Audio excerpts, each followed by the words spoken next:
Bonjour et bienvenue dans la petite météo du Tao. J'espère que vous avez bien dormi. Comme chaque matin, nous nous retrouvons ici pour apprendre à ressentir et à utiliser les énergies de la journée.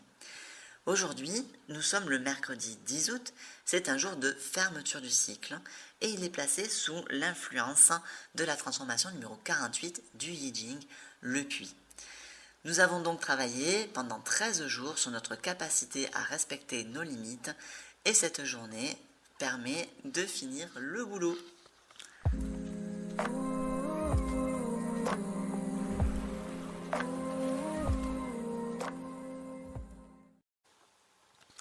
Alors le jour de terminaison, c'est un jour où on va remettre un petit peu en question tout le cycle. On va porter un regard critique sur l'avancée qu'on a faite. On va souligner les manques.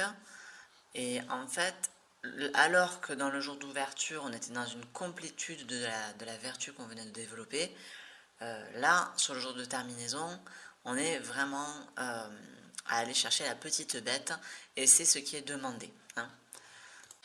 Il faut quand même se représenter que c'est un cycle qui se termine, et qu'il y a un autre cycle qui est sur le point de démarrer. Donc dans l'entre-deux, les énergies sont troubles. L'esprit manque de clarté. Il n'est pas correctement aligné ni connecté à l'univers. Nous ne pouvons pas accéder à notre savoir profond où cela est difficile. Donc en fait, il vaut mieux rien entreprendre d'important parce que notre compréhension des choses et des situations est plutôt limitée, voire complètement déformée. Donc, alors, on se détend, on renonce à ce qu'on voulait faire, on lâche prise, voilà. On laisse les choses aller à leur propre rythme. Et on se rend compte avec détachement que certes, rien n'est parfait, mais tout est perfectible, voilà comme l'indique le titre de la vidéo, et qu'on aura de nombreux cycles pour faire ce qui manque. De toute façon, voilà, ça s'appelle juste rester vivant, quoi. Il n'y a pas de jugement négatif à avoir sur le fait de toujours toujours être en train de guérir d'un côté, de l'autre.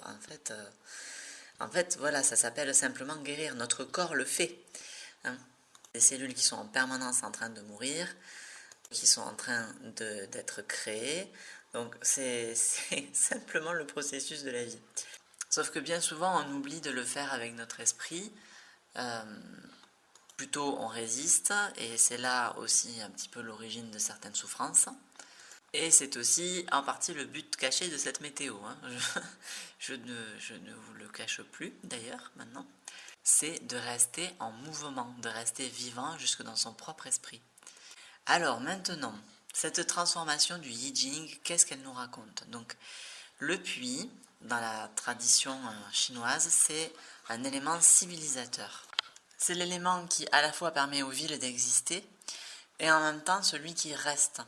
C'est le premier élément de la ville et c'est celui qui, voilà, peu importe qu'on change la place des rues, qu'on fasse des travaux dans la ville, le puits ne bouge pas. Et en fait, ça vient questionner les fondements de la civilisation. Donc ça c'est intéressant puisque les fondations du prochain cycle, on va les visiter demain. Mais là avec ce puits, on est invité déjà à aller en profondeur.